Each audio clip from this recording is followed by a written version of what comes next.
Okay, so I'm back to do the rest, well, not all of the video that I'm making, but a lot of it.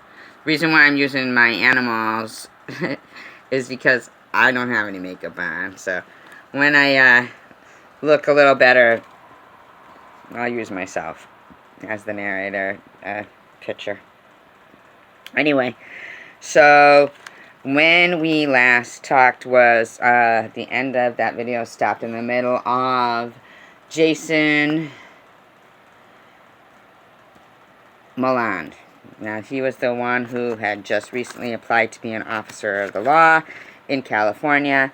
His wife was having an affair with an officer. The officer that was in the affair with the wife was white. I believe the wife is Spanish, and the man, Jason, is black. So he showed up at the park, saw his wife there with the suspected affair, which was this white officer. A scuffle ensued, and apparently this Jason had a BB gun that looked like a gun, and the off-duty officer shot him. So I do not believe that the white officer is employed anymore as a police officer.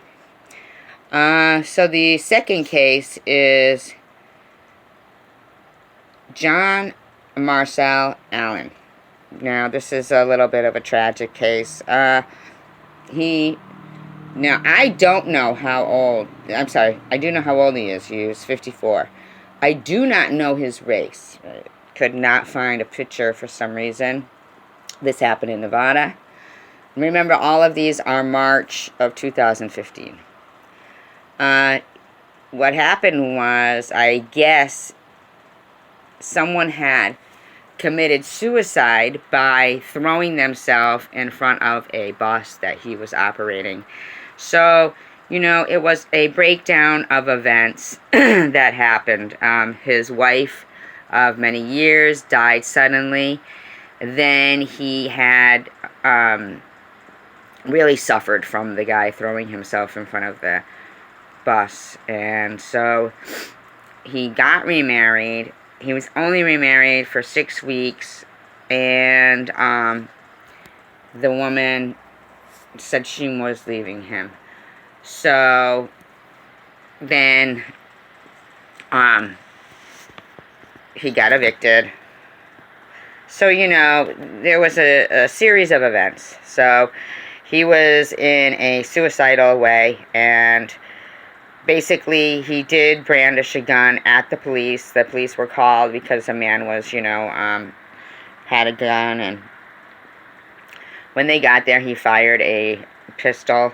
And it was basically like a suicide by cops. So, that's what happened there. The next person is a Byron Herbert. That was in Kentucky. He was 29. A black man. He was assaulting a woman in a parking lot, and he was very well armed. He did pull a pistol or a gun or whatever it was, a firearm, at the cop. Very well armed, resisting arrest, and was shot.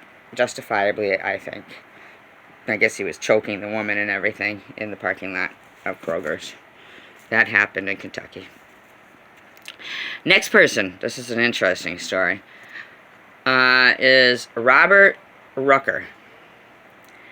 Now, he was shot by an officer, Jenkins was the last name. This guy is white, he's 26 years old, and this officer was pulling him over, and the guy had already, like, crashed into a tree. So he was evidently hit. What happened, I guess, you know, he did have a history of drug abuse. His mom had called the cops saying, you know, that he stole her car. So this officer Jenkins had gone after him. Whoops. I lost my dog. I'll have to zoom in on the cat now.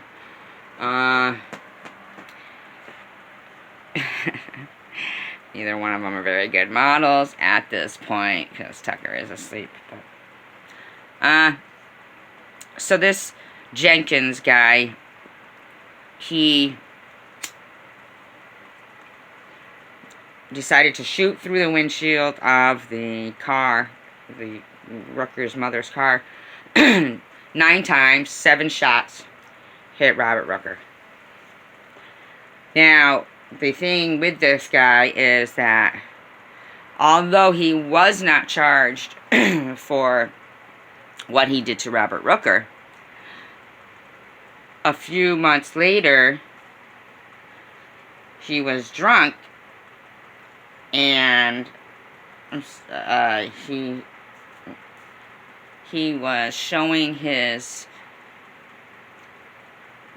gun to a neighbor and shot him, killed him. So he did receive just, I believe he got 3.5 years, served a year. That's kind of ridiculous. This guy was definitely negligent. I find it odd, Ohio does have an alarmingly high rate of officers. I believe there was a total of 9 that are serving time for over abuse of their position. Our next person is a woman in California, Megan Hockaday. She was 26 years old. Now, the Black Lives Movement did come and, want to protest what happened to her, but I don't find it a matter of officer killing an unarmed person, because she did come at them with a knife. So,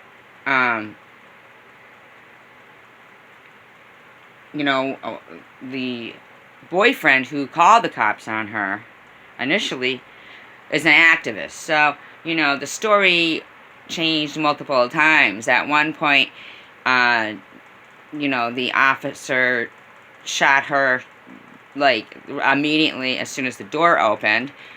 But there was multiple stories that he was in a conversation with that the woman was threatening to hurt herself, and that he was trying to prevent that from happening. When the cops knocked at the door, he went and opened the door and was in a conversation with the police when she ran at them with a knife. So, I think that it's not quite unjustified. Okay, so our next one is Gary Kendrick. He's white. He was in California, 56 years old. He was, he actually worked for, an environmental company for many, many years. And I believe he was going through a divorce and had a gun, was threatening suicide, and then when the police came, he did brandish the gun. It appears to be a suicide by cops situation. The next one is an Adrian Hernandez, 22, in California. He was Hispanic. Now, what he had done was he raped a woman and then set her house on fire. As the cops were going after him, he did brandish a gun and was shot. I do believe that was also justified. Another one was Aaron Pope, another Ohio case. Black, 34 years old. He had just gotten out of prison, so he did have a long criminal history of attacking officers. He had previously attacked a peace officer. He was a danger to society. His own family had called because he was destroying the place. He was all hopped up on drugs, and he died from an overdose. I believe it was an overdose. And he was freaking out. Okay, so I don't know that that's not an accidental death.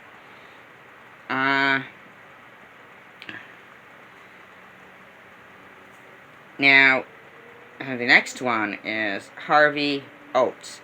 He was in West Virginia, 42 years old, white man.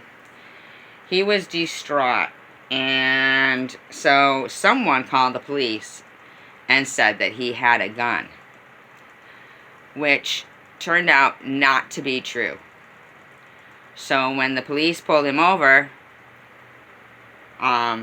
this trigger-happy police officer made, the guy made a move, not a move, but an aggressive move, just whatever he did prompted this officer to shoot him. I do find that unjustifiable because he did not have a gun.